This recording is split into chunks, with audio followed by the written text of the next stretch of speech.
Bringing Dr. Miraz on. She is the next hostess with the mostest, and she is going to take care of bringing the next 6 speakers on, and with love, have them shine. Dr. Miraz, thank you for being a host. And Dr. Michelle's book again is Hold My Crown. The other one is a birthday book of empowered women, and there she is. So if you'd like to celebrate 365, and by the way, May 30th was National Smile Day. Let's see whose birthday was that. That was the national one. And then we have, so that was Robin Phoenix, and she's a comedian. So that's May 30th. And then we have October 3rd. Let's see who it is this time. I don't remember who. We have over 10 birthday books. And October 3rd belongs to Sasha Prandis, and I believe she is in New York. So, Dr. Michelle, you ready? I am all too excited to see what you do with your host position for the rest of the 10 o'clock hour. And if not, we can bring in the next. There she is. Hi, Michelle. You did it very well. The reason I know you did very well is because you're coming in here. I can hear you, and you're smiling. Those are the 3 requirements. I was afraid I was going to push the button; it was going to go away. So have fun. I think your next guest is coming up. You have 6 people, and we'll learn where they're from in the world and how they got where they are now with a smile. Excellent. Thank you, Ken. My next guest, well, our next guest here on the International Smile-A-Thon, is International Smile-A-Thon, is RJ Chapman. RJ, are you there? I'm here. Can you hear me? Oh, I can hear you, but I cannot see you. Let me see. Let's see if we can fix that. Can you see there me you now? are. Yes, RJ, I saw you on the last Smile-A-Thon, and I just want to say you are amazing. I don't need to ask who brought you here because I met you on the last one, and I know you just have an amazing outlook on life, and I can't wait for you to share it with everyone. What is your heritage? Where are your parents from, basically? And then where do you live now, and how do you bring smiles to the world? Oh, it's such an honor to be with you, Michelle. I mean, you're so pro. I was watching you earlier going, why do I have to go after her? She's so good. But anyway, let's kill a couple minutes. My dad is full Syrian. This is my biological dad. So I never met him until I was like 18. And that was the first time I met him, but he's full Syrian. And my mom, she's half Cherokee Indian. So I don't really know what I am. But I was born and raised in Lake Tahoe, Nevada in the 70s, 60s, 70s. So nice. And currently I live in Kings Bay, Georgia. It's about 17 miles from Jacksonville, Florida, which is where I spend most of my time because I'm pretty busy down there with all the things that I do. But I love this thing about the smile. And I've been listening to everybody and thinking about a smile and what it means. And I figured out something that no two are alike. It's like a snowflake. And it doesn't matter, what your teeth, what they look like, or if you got braces, or if they're a little bit crooked. I mean, look at Michael Strahan. That is the greatest smile. I just love that cap in his mouth. He's just so good. But the smile is really, really something. I got a little niece, and I got a little nephew. He's 5 months old. And the little guy is starting to crawl. He's kind of doing the army crawl. And then he got up on all fours, kind of. And he's around his grandma and his grandma's sister. And they're ladies, and they play with him all day. But once in a while, I get a chance to go down there and see him. And I guess it's my voice. He loves that deep voice. And he looks at me, and then I smile, and he smiles back. It's like this universal language of connection and safety. And, I'm just watching it through his eyes. I have no children of my own. So actually to see a little 5-month-old little guy look at me and smile and get those bright eyes and stuff, I'm thinking, wow, a smile is a cool gig. I was in the Navy for 32 years. I think I told you guys all this stuff before. That's a Navy stuff. But Smiles too, they're really, and somebody mentioned it earlier too, they're really contagious in the best way. When someone smiles at you, you automatically smile back. I like to be the first one to smile. I like to put the smile on their face. I smile first, then they smile, and it goes from there. I'll tell you a pretty cool story.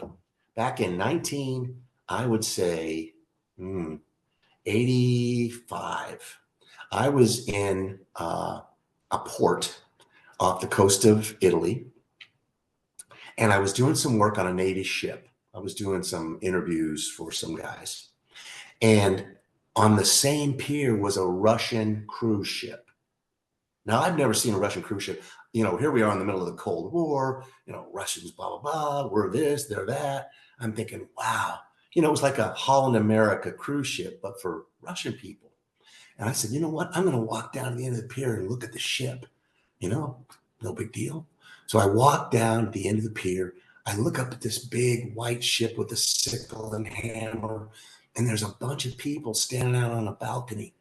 And I look at them, and I look up, and there's this lady, and she looks down at me, and I smiled and I waved, and she smiled and waved. And I thought, wow, we're all in this together. They're people, we're people. Oh, can't be, it was really wonderful. It was a cool little connection. And then I go back to the ship, the Navy ship, and hey, we need to see you. You got a minute? We need to have a word with you. How do you know her? Where'd you meet her? Well, they finally figured out that it was harmless. But I just thought at that same instance, I thought, it's pretty cool because we're not all caught up in that hubbub of everything else that's going on with the Cold War. It was just a smart, quick little connection. Liked it. It triggered the same response in her as it did in me. I smiled, she smiled. They go a million miles. These smiles go so far. And it's a universal language. You can be anywhere in the world. If you smile, you'll say something nice without saying it. You're being nice without saying it. And it's a really great thing to have a really good smile, but they're all pretty good. It's one of the few gestures in the whole world that means, relatively the same thing everywhere, wherever you go. You can really break I've been to a lot of countries. I've been to 34 countries, and I don't know half the languages, obviously. But I do know a smile, and I do know a gesture. You smile, give a gesture, looking for something. Where's the gas station? They'll point you in the right direction, and most of the time. And I will tell you this too. I feel great. Just to let you guys in on a little secret, I am 68 years old. That's right. I weigh 176 pounds, and I could probably beat half of my class from here to that tree when I was a teacher because I smile and I take care of myself. I'm into the fourth quarter here, looking for some overtime and doing that with a smile. I think, and I've read this stuff, and you guys have talked about it all day, that it brings out more energy, more enthusiasm. I think for me, it'd be very difficult to walk around with a frown on my face all day. Although I will say, when I'm thinking or just sitting there for a while, and somebody will say, what are you doing? Why you got that look on your face? Because I'll be like this. And I don't know why. And so I'm like, I don't know, but you just don't know you're doing it. And it's a lot better to just smile.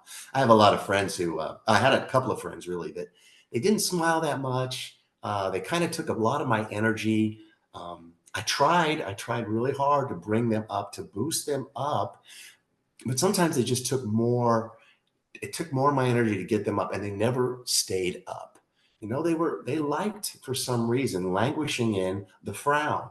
I'm not giving any value to the frown. It takes half as many muscles to smile as it does to frown. And I wrote a little book. There's the little guys behind me. It's called I Want What You Got. And it doesn't have anything to do with materialistic things.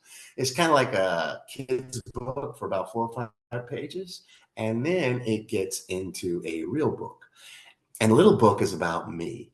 And I'll tell you how it came across too. I went to the hospital to get a B12 shot, and the lady goes, come on up, Master Chief. And I go up there and she goes, how's your day going? I go, I've never had a bad one.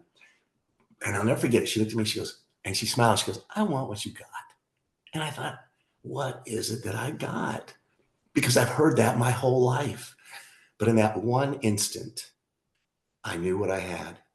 I knew I had what they wanted. And I went home and I wrote that little book in 5 minutes.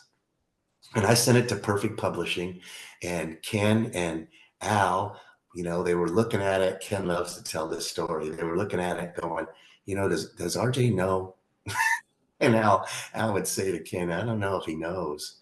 And they go, it's just way too simple.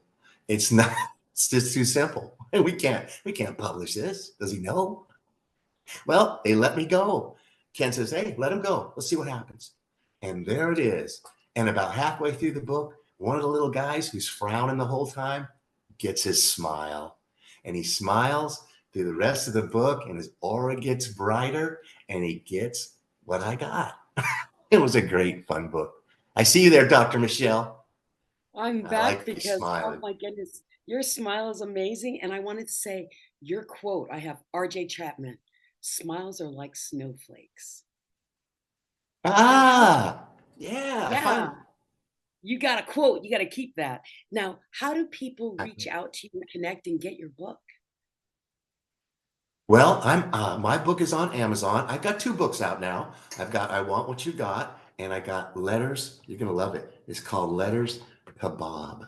That's Bob Ross, baby. Bob's got a smile there too. But both of them are on Amazon, and I don't know how these books are going or what I got to do to make them successful.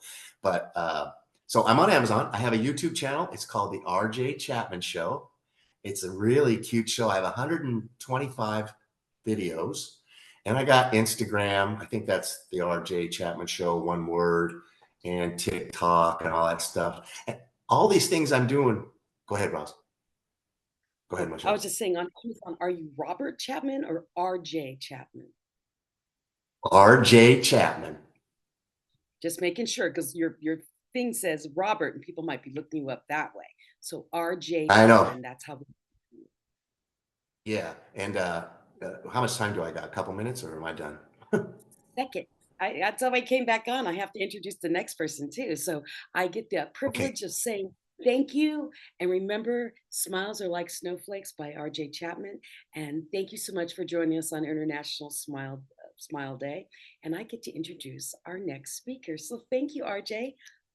Thank you, Michelle. You did a great job. You've got what I want. Take care.